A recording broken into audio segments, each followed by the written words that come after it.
இந்திய கிரிக்கெட் ரசிகர்களுக்கு ஒரு செம்மையான ட்ரீட் காத்துக்கிட்டு இருக்கு. விராட் கோலி இல்லாதது இந்திய ரசிகர்களுக்கு ஒரு பெரிய பின்னடைவா இருந்தாலும் பார்த்தீங்கன்னா, ஹிட்மேன் ரோஹித் சர்மா இருக்க வரைக்கும் இந்த டீம் வந்து செம்ம ஸ்ட்ராங்காக தான் இருக்க போது. ஹிட்மேன் ரோஹித் சர்மாவோட படையை எப்படி வந்து இந்த ஆப்கானிஸ்தான் அணி எதிர்கொள்ள போறாங்க அப்படிங்கிறது ஒரு பெரிய கேள்வியாக இருந்தாலும் பார்த்தீங்கன்னா, ஆப்கானிஸ்தான் அணி டெஸ்ட் மேட்ச்ல நம்ம கிட்ட தோல்வி அடைஞ்சிருக்காங்க. அந்த தோல்விக்கு தக்க பதிலடி கொடுக்குற வகையில் இந்த ஓடிஐ ஃபார்மேட்ல நமக்கு ஒரு ஸ்ட்ராங்கான அணியை தெரியறதுக்கு வாய்ப்பு அதிகமாகவே இருக்கு. அதனால இந்த மேட்ச் வந்து பயங்கர சுவாரஸ்யமாக இருக்க போது இந்த ஓடிஐ சீரிஸை பொறுத்த வரைக்கும். அப்படிப்பட்ட இந்த மேட்ச் வந்து எங்க நடக்குது, பிளஸ் எத்தனை மணிக்கு நடக்குது, எந்த ஊர்ல நடக்குது, பிட்ச் ரிப்போர்ட் எப்படி இருக்கும், எல்லா டீடைலும் பார்த்தீங்கன்னா ஒன்று விடாம உங்களுக்கு வந்து தெளிவாக கொண்டு வந்திருக்கேன். அதனால வீடியோவை ஒரு நிமிஷம் கூட ஸ்கிப் பண்ணாம கடைசி வரைக்கும் பாருங்க நண்பர்களே. இந்த போட்டி எங்க எப்போது நடக்குது அப்படின்னு பார்த்தீங்கன்னா, இந்த போட்டி வந்து பார்த்தீங்கன்னா வர சனிக்கிழமை மதியம் 1:30 மணிக்கு இந்த மேட்ச் வந்து ஸ்டார்ட் ஆகுது. இந்த மேட்ச் வந்து எங்க நடக்குது அப்படின்னு வந்து பார்த்தீங்கன்னா தர்மசாலாவில் தான் இந்த மேட்ச் வந்து நடக்குது. இந்த பிச்சு எப்படி ஒர்க் ஆகும், ப்ளஸ் வந்து இந்த பிச்சில் எவ்வளோ ரன்ஸுங்கிறத அடிக்கலாம், ஃபஸ்ட்டு பேட்டிங் பிடிச்சி எவ்வளோ ரன்ஸ் அடித்தா இந்த வெனியூவில் ஜெயிக்கிறதுக்கான வாய்ப்பு கொஞ்சம் அதிகமாக இருக்குன்னு வந்து பார்த்தீங்கன்னா, ஃபர்ஸ்ட் ஆஃப் ஆல் இந்த பிச்சோட கண்டிஷன் பார்த்தீங்கன்னா பயங்கரமாக வந்து பார்த்தீங்கன்னா நியூ பால், அதாவது ஃபாஸ்ட் பவுலர்களுக்கு பயங்கரமாக சப்போர்ட் பண்ணுங்கள். நல்ல ஸ்விங் கிடைக்கும், நல்ல ஒரு அசிஸ்டன்ஸு கிடைக்கும்.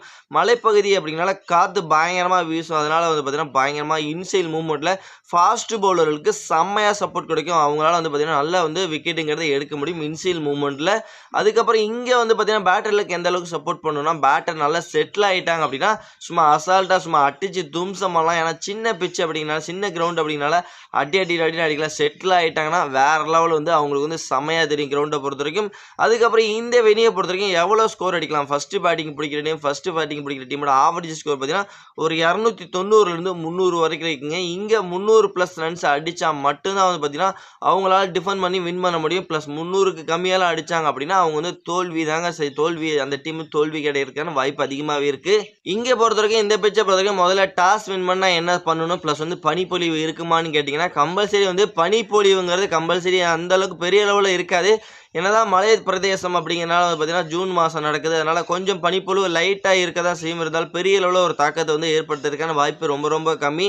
ஆனால் இங்கே டாஸ் வேணுமா நான் என்ன மாதிரி சூஸ் பண்ணலாம், ஃபஸ்ட்டு பேட்டிங் சூஸ் பண்ணலாமா இல்லை சேசிங் சூஸ் பண்ணலாமா என்ன கேட்டிங்கன்னா, முதல்ல நீங்கள் வந்து டாஸ் வின் பண்ணிங்கன்னா முதல்ல வந்து நான் வந்து பவுல் பண்ணுறேன் அப்படி டிசிஷன் எடுத்துக்கினேன். ஏன்னா ஆரம்ப கட்டத்தில் இங்கே ஃபாஸ்ட் பவுலருக்கு நல்ல ஒரு அசிஸ்டன்ஸ் கொடுக்கும். அப்படிங்கிறனால இன்சைல் மூமெண்ட்டில் நீங்கள் வந்து பார்த்தீங்கன்னா பவுலிங்கை சூஸ் பண்ணி இன்சைலாக வந்து பார்த்தீங்கன்னா எதிரணியை வந்து நீங்கள் வந்து சுருட்டை தான் பார்க்கணும். ப்ளஸ் அதனால் பார்த்தீங்கன்னா டாஸ் வின் பண்ணுற அணி கம்பல்சரி இங்கே சேஸ் பண்ணுறேன்னு ஒரு முடிவு எடுக்கிறது ரொம்ப நல்லது அப்படிங்கிறது என்னோட ஆணித்தரமான ஒரு கருத்தாக இருக்குது. இந்தியாவோட பலம் எடுத்து பார்த்தீங்கன்னா நம்ம ஹிட்மேன் ரோஹித் சர்மா இருக்காரு. ப்ளஸ் வந்து அவர் அடி வேறு லெவலாக சும்மா பொழந்து கட்டுவார். ப்ளஸ் அவர் செம்மமாக ஃபார்மில் வந்தார்னா வந்து எந்த ஒரு எதிரணியானாலும் சரி வந்து பார்த்தீங்கன்னா மிரண்டு போய் தான் போகணும். ப்ளஸ் அதனால் பார்த்தீங்கன்னா அவர் மட்டும் இல்லை, அவருக்கு பக்கவலமாக நம்ம டீமில் பக்காவான பேட்டர்ஸ்லாம் இருக்கிறாங்க. ப்ளஸ் ரேஸ் ஐயர் இருக்காரு, கேஎல் ராகுல், சுப்மன் கில்னு இருக்கிறாங்க. அதனால் வந்து பார்த்தீங்கன்னா அதிரடிக்கு பஞ்சம் இருக்காது. பவுலிங்லேயும் நல்ல ஒரு பக்காவான டீமாக அது இருக்குது.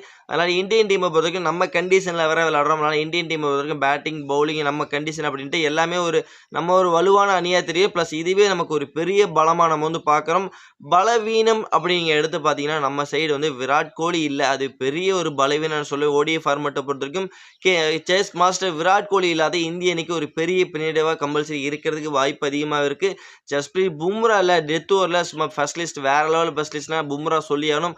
அவரு வந்து பார்த்தீங்கன்னா இந்த ஓடிஐ ஸ்குவாடில் இல்லாமல் இருக்கிறது அதுவும் இந்தியன் டீமுக்கு ஒரு பெரிய பலவீனமாக இருக்கும். அது மட்டும் இல்லாமல் பார்த்தீங்கன்னா 3 யங்ஸ்டர் எடுத்திருக்காங்க. ப்ளஸ் அவங்கள்ட்ட இருந்து எந்த மாதிரி பவுலிங் வந்து எதிர்பார்க்கலாம் அப்படிங்கிறது தெரியாது. ப்ளஸ் ஐபிஎல்ல நல்லா பர்ஃபார்மன்ஸ் பண்ணியிருக்காங்க.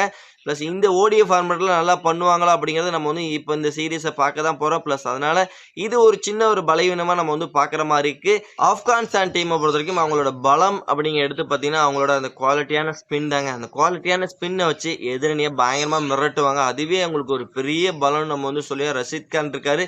இந்த மாதிரி நிறைய பிளேயர் வந்து அவங்கள்ட்ட இருக்கிறாங்க. பேட்டிங் பவுலிங் பக்காவான பிளேயர்ஸ் இருக்கிறனால அவங்கள்ட்ட ஒரு பெரிய பலவீனம் பார்க்குறோம், பலமாக பார்க்குறோம். பலவீனம் நீங்கள் எடுத்து பார்த்தீங்கன்னா ஆப்கானிஸ்தானை பொறுத்த வரைக்கும் ஃபாஸ்ட் பவுலிங்கில் என்னை பொறுத்த வரைக்கும் கொஞ்சம் வீக்கராக தான் தெரியுவாங்க. ப்ளஸ் அதுக்கப்புறம் மிடில் ஆர்டரில் கொஞ்சம் சொதப்பல்ஸ் வந்து இருந்துகிட்டு இருக்கு ஆப்கானிஸ்தானை பொறுத்த வரைக்கும். அதுவே ஒரு பலவீனமாக நான் வந்து பார்க்குறேன் ஆப்கானிஸ்தான் டீமை பொறுத்த வரைக்கும். இந்த ஃபஸ்ட்டு ஓடிஐல எந்த அணி நீங்கள் வந்து ஜெயிக்கும் நீங்கள் வந்து பார்த்தீங்கன்னா ஃபர்ஸ்ட் ஆஃப் ஆல் என்னை பொறுத்த வரைக்கும் எந்த ஒரு அணியாக இருந்தாலுமே வந்து அந்த அணிக்கு ஒரு டேஞ்சரஸ் டீமாக இருக்கிறது ஆப்கானிஸ்தான் அணி. அதனால் ஆப்கானிஸ்தான் அணியை நம்ம வந்து சாதாரணமாக எடை போட்டக்கூடாது. இருந்தாலும் இந்தியா வந்து பார்த்திங்கன்னா இந்தியாவில் வீழ்த்துறது அவ்வளோ ஒரு சாதாரணமாக கிடையாது. இந்தியா ஒரு பயங்கரமான ஒரு டேஞ்சரஸ் டீம், வந்து வலுவான அணி, எவ்வளோ பெரிய அணியை வந்து அடித்து தும்சம் பண்ணக்கூடிய அளவுக்கு இந்தியா வந்து எப்போவுமே ஸ்ட்ராங்கான அணியாக இருந்துட்டு இருக்காங்க. அதனால் வெற்றி வாய்ப்பு நீங்கள் வந்து பார்த்தீங்கன்னா என்னை பொறுத்த வரைக்கும் 70க்கு 30 தரலாம். இந்தியாவுக்கு ஒரு 70% ப்ளஸ் வந்து ஆப்கானிஸ்தானுக்கு ஒரு 30% வெற்றி வாய்ப்புங்கிறது கம்பல்சரி வந்து கொடுத்துடலாம்.